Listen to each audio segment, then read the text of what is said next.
And today you join me with this Audi Q2 35 TFSI in Black Edition. Now this is a special thanks to Struan Auto Centre up here in Dundee for loaning today's car to come and showcase what this Q2 is all about. I have been curious about the Q2 since it was born all those years ago, probably late to a party, but why not show you one today? Now the Black Edition is special because here in the UK it blacks out everything as the name would detail. We do have a black S-line bumper up front. The grille is all blacked out, whereas it normally S-line would have chrome. We do have these really cool bright white lights up front. We do have parking sensors all round and the big Audi badge front and centre, just to let everybody know the car in front is an Audi.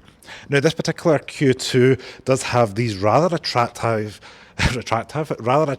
multi-spoke 19-inch alloy wheels which are black with a silver rim. I think they're really unique looking and just really eye-catching, and yeah, it's one of the cool things about this car. Obviously this being an S-Line based model, we do have the S-Line logo on the side, and overall proportions of the car kind of sits somewhere between like a Golf and a Polo. It's not as big as the Q3 is how the naming nomenclature would work in Audi language. So under the bonnet we have this little 1.5 litre petrol engine, good for about 148 brake horsepower, 132 miles per hour top speed, and you're looking about 44 miles to a gallon claimed on the MPG from this vehicle. It's also worth noting we do have a gas strut under here, which I was not expecting on the Audi's smallest SUV, but we do have it and it is nice to see, nice and proper. Not too much else to say under here, but let's check out the interior. So you join me in the interior of the Audi Q2. Now this isn't the latest and greatest from Audi, but it is a nice quality place to be. We do have little air vents that you're able to lock and unlock with a touch of a button. We do have Audi's virtual cockpit as well as the MMI interface. Now we do actually have a switchblade key, which did surprise me.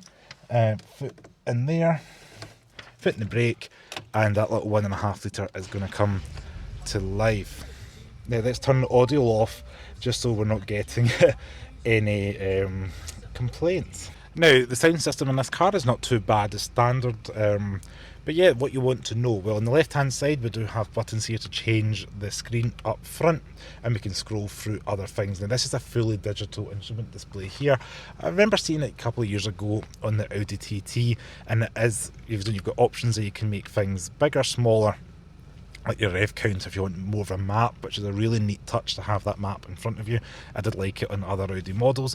The right hand side here is where you're able to get your voice control and your volume knob as well, which I'm not going to touch again for the radio. On the right hand side is where your wipers are, and the left hand side is going to be your indicators and your flash.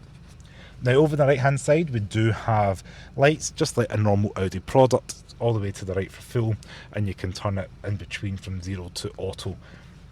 Got door locks and unlocks on the side here, and then this is kind of a rubberized pattern and then just kind of plastic up top. This kind of feels Audi-esque, maybe Audi A3 kind of level quality. We do have a little brush kind of plastic metal here, and they've got kind of faux metal as well up here feeling. Then down the door card we do have 4 electric windows, as well individual child lock windows you can lock from each side, which I think is quite a neat touch. And we've got electric wing mirror controls as well as being able to fold them in and heat them. Boot the lease as well down here, and a decent sized door bin, which surprised me considering the size of the car.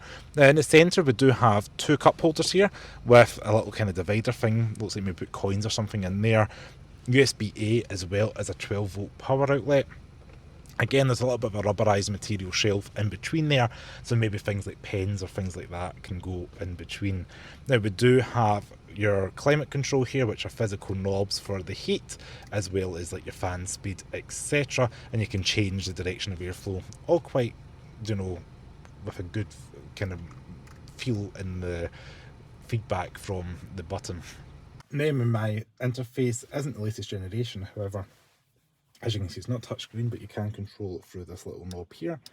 Rotate in and out, and you can hit between some of the shortcut menus such as your radio, and then you can do your sat nav as well, which I'm just going to mute the radio so we're not getting any more copyright.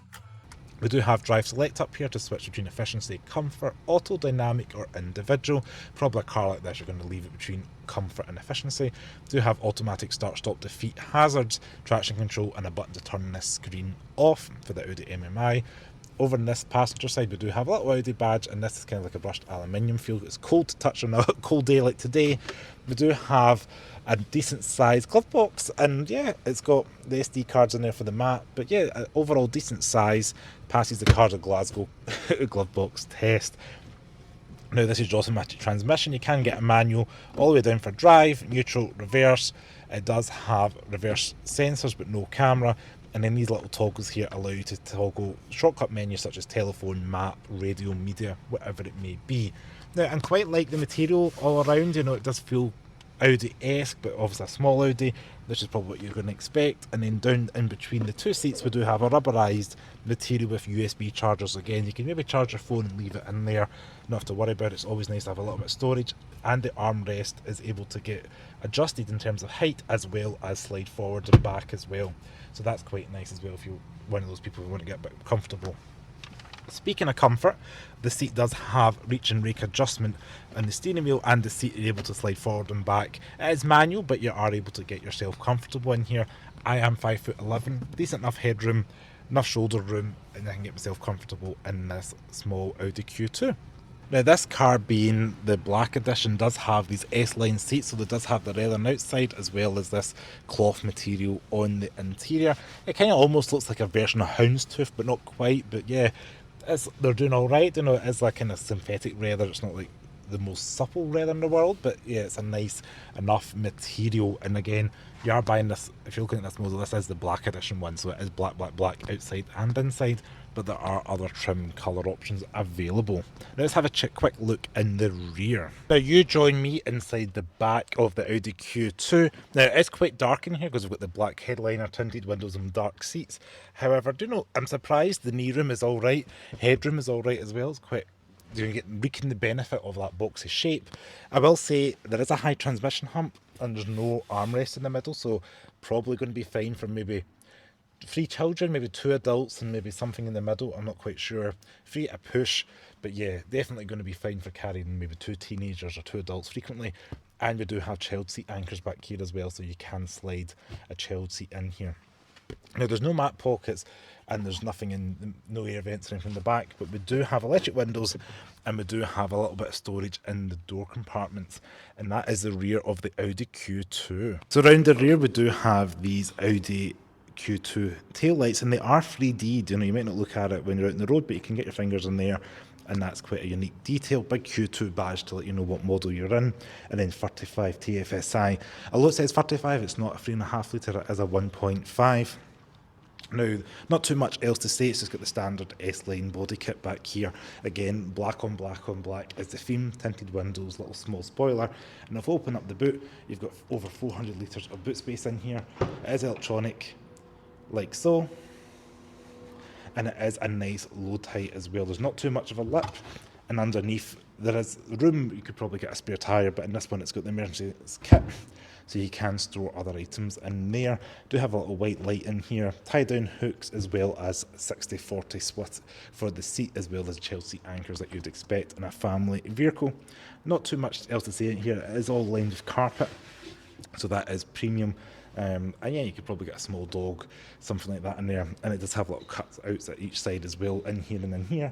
So potentially you could maybe get something slightly longer going across there. Parcel shelf is nice and solid. This is a 4 for 4 for today.